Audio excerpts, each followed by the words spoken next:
খাবো গন্ধরাজ লেবু পাতা দিয়ে মটর ডাল। তো এটা বানাতে যেটা যেটা লাগে, তেজপাতা, শুকনো লঙ্কা, নুন, হলুদ আর গোটা জিরে।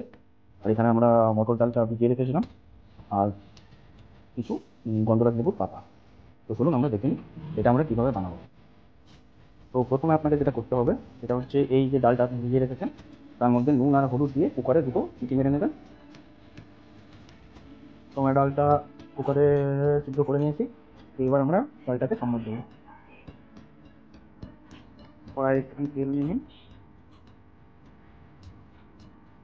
এবারে এর সঙ্গে মধ্যে দিন দুটো শুকনো লঙ্কা, গোটা শুকনো লঙ্কা, গোটা জিরে,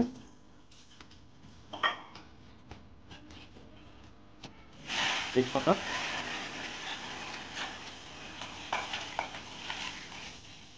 এবারে ডালটা ওর মধ্যে ঢেলে দিন,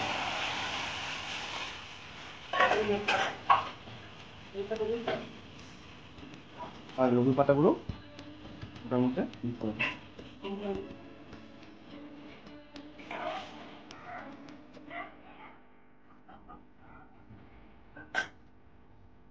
তো আমাদের গন্ধরাজ লেবুর পাতা দিয়ে মটর ডাল রেডি।